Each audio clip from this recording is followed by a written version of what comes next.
To all AP టుడేకి స్వాగతం. ఆంధ్రప్రదేశ్ రాష్ట్ర పోలీసుల ఘన చరిత్ర ముగిసిందా? వాళ్ళ యొక్క నీచ చరిత్ర ప్రారంభమైందా అన్నట్లుగా ఉంది అధికార మార్పిడి తర్వాత.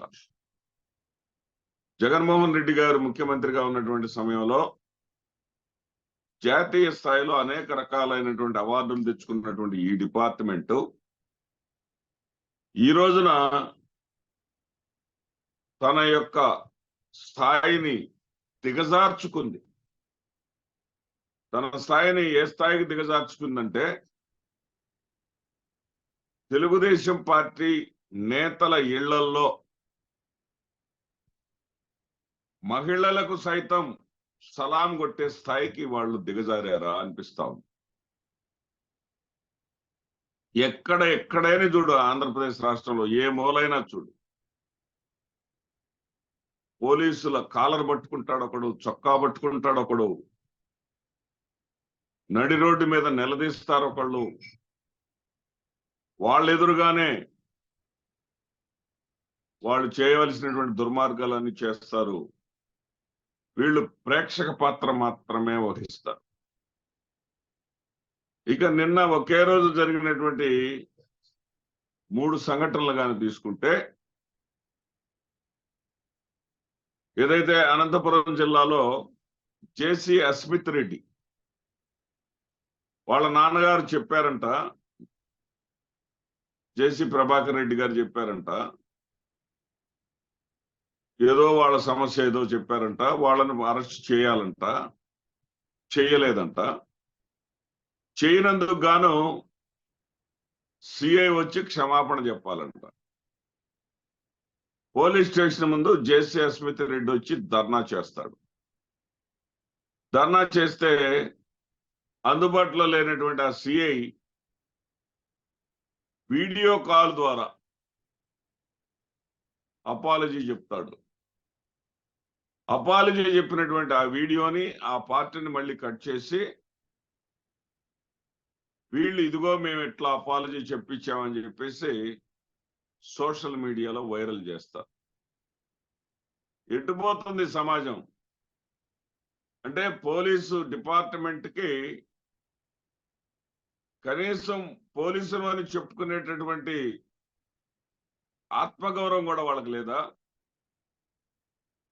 పోలీస్ అంటే గులాంగిరి చేసేవాళ్ళ? గతంలో అన్నారు కదా, కాకి చొక్కాలు తీసేయండి అని.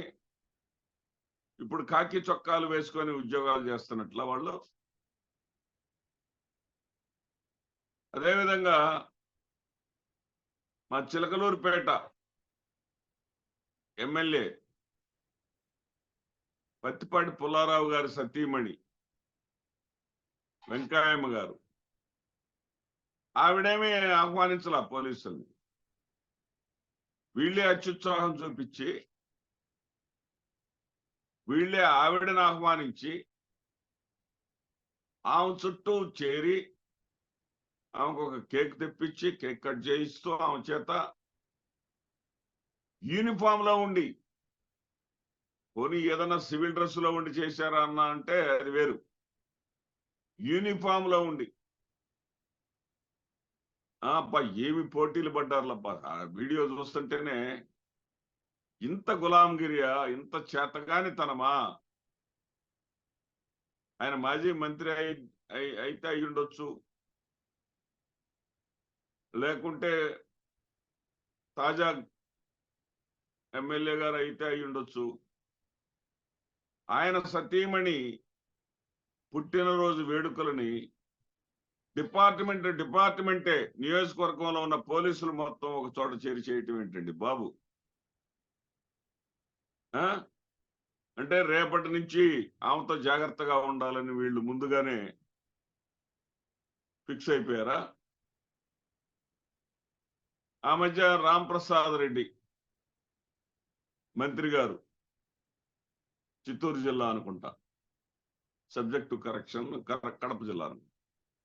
ఆ రాంప్రసాద్ రెడ్డి గారు వాళ్ళ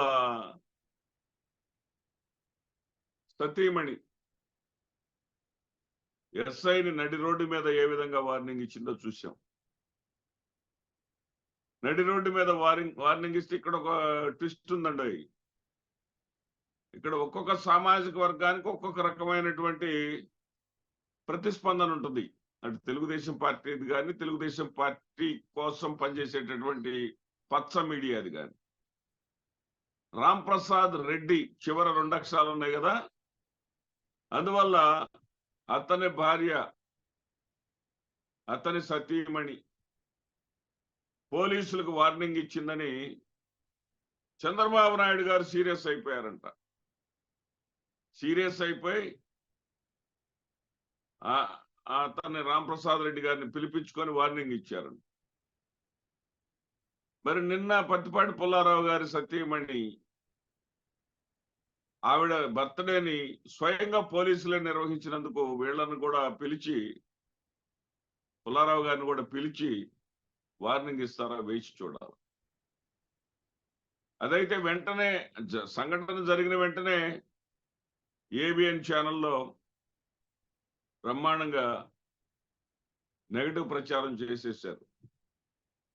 తెలుగుదేశం పార్టీ ప్రభుత్వ ప్రతిష్టకు భంగం కలుగుతుంది ఇలాంటి పనులు అని చెప్పేసి చెప్పారు. మరి ఇది భంగం బదులు మరి ఇదేమన్నా పేరు తీసుకొస్తుందా? అంటే సామాజిక వర్గం మారితే సమీకరణాలు కూడా మారిపోతాయా? నిన్న తాజాగా గుంటూరు పట్టాభిపురం పోలీస్ స్టేషన్లో ఒకటి జరిగింది. గళ్ళా మాధవ్ గారు, గుంటూరు 2 ఎమ్మెల్యే, ఆమె భర్త గారు గళ్ళా రామచంద్రరావు గారు.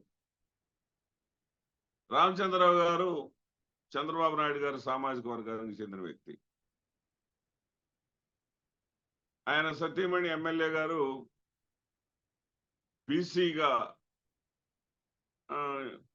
బీసీ కోటాలో సీటు పొంది ఆవిడ ఎమ్మెల్యే అయ్యారు. ఆవిడ సామాజిక వర్గం వేరు. సరే, వాళ్ళ వ్యాపారం వచ్చేసి రియల్ ఎస్టేట్ వ్యాపారం. ఈ రియల్ ఎస్టేట్ వ్యాపారంలో ఆయనకి ఎవరో ఒకళ్ళు భూమి అడిగారంట, వీళ్ళు ఇవ్వలేదు. రేటు నచ్చకునో లేకపోతే అమ్మటం ఇష్టం లేకనో వీళ్ళు అమ్మలేదు. వీళ్ళు అమ్మకపోతే వీళ్ళ మీద దుర్భాషలాడారు. వీళ్ళని ఇష్టం వచ్చినట్టుగా బూతులు తిట్టారు.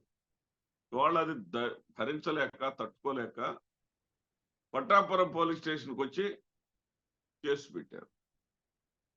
కేసు పెడితే రామచంద్రరావు గారు ఎకాఎకన పోలీస్ స్టేషన్ పోలీసుల ముందే బాధితుల మీద దాడి చేస్తాడండి. అసలు ఏం జరుగుతుంది ఆంధ్రప్రదేశ్ రాష్ట్రంలో?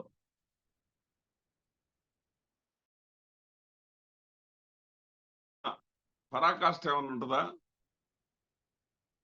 ఇక వీళ్ళు బాధితులు దగ్గర ఇంక వాళ్ళు ఏం కేసు తీసుకుంటారు అనేటటువంటి భయంతో వాళ్ళు వెళ్ళి హైకోర్టును ఆశ్రయించారు. కోర్టులో అట్రాసిటీ కేసు పెట్టారు.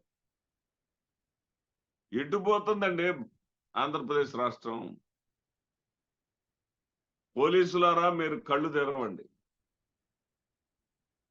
మీ యొక్క ఉద్యోగాలు, మీ జీవితకాలం ఉండేటటువంటి ఉద్యోగాలు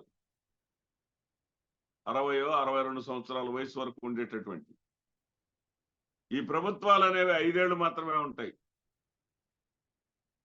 ప్రభుత్వాలకు గులాంగిరి చేయటం, ప్రభుత్వంలో ఉన్నటువంటి వ్యక్తుల యొక్క భార్యలకు కూడా సేవలు చేయటం కాదు, దానికి కాదు మీకు ఉద్యోగాలు ఇచ్చింది. ఆ మధ్య చూసాం, స్వాతంత్ర దినోత్సవం వేడుకల రోజున విద్యాశాఖ మంత్రి నారా లోకేష్ గారి సతీమణి, వాళ్ళ అబ్బాయి, వీళ్ళిద్దరు వచ్చి జెండా ఎగరేస్తుంటే వాళ్ళకి పోలీసు వారు సాంప్రదాయబద్ధంగా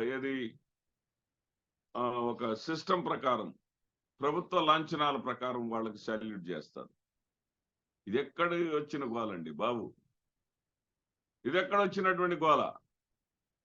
అంటే మీరు గులాంగిరి చేస్తున్నారా? మీరు ఉద్యోగాలు చేస్తున్నారా? మీరు రక్షక భటులు అంటే ప్రజలని రక్షించేవాళ్ళు మీరు. ప్రజలను హింసించే వాళ్ళు ఎవరన్నా ఉంటే వాళ్ళ నుంచి, అలాంటి హింసావాదుల నుంచి, దొంగల నుంచి, దోపిడీదారుల నుంచి ప్రజల్ని కాపాడటం కోసం పెట్టినటువంటి వ్యవస్థ మీది పోలీసు వ్యవస్థ. మీరు దాన్ని పక్కన పెట్టేసి ఎమ్మెల్యేల సతీమణులకు, ఎమ్మెల్యేల శ్రీమతులకు, ఒకవేళ మహిళా ఎమ్మెల్యే అయితే ఎమ్మెల్యేల భర్తలకు ఊడిగం చేయటానికి, సేవలు చేయటానిక మీకు ఉద్యోగాలు ఉన్నది? ఒక్కసారి ఆలోచించుకోండి. మీ ఆత్మగౌరవాన్ని మీరు కాపాడుకోండి. లేదా గతంలో తెలుగుదేశం పార్టీ విమర్శించినట్లుగా, వాళ్ళు ప్రతిపక్షంలో ఉన్నప్పుడు విమర్శించినట్లుగా మీ దుస్తులు మార్చేసేయండి. ఆంధ్రప్రదేశ్ రాష్ట్రం వరకు సపరేట్ 104 సీట్లు వచ్చినాయి కదా వాళ్ళకి. సపరేట్ శాసనం పెట్టించేసి పచ్చ చొక్కాలు వేసేసుకోండి, కాకి దుస్తులు తీసేసి. అప్పుడు ఏ పేజీ ఉండదు. ప్రజలు కూడా మీ మీద ఏ ఆశలు పెట్టుకోరు. మీరు ఏ విధంగా ఎవరికి సేవలు చేసి తరించినా వాళ్ళు కూడా పట్టించుకోరు. ఆ పనన్నా చేసుకోండి. లేదా మీ డ్యూటీని, మీ గౌరవ మర్యాదలకు తగ్గట్టుగా మీ ఆత్మగౌరవాన్ని కాపాడుకుంటూ మీరు డ్యూటీ చేసి ప్రజల మన్ననలను పొందండి. మీ మీద మాకు ఏ విధమైన ద్వేషం లేదు. మీ డ్యూటీ మీరు బాధ్యతాయుతంగా చేయండి అని చెప్పడం మాత్రమే మా ఉద్దేశం. నమస్తే.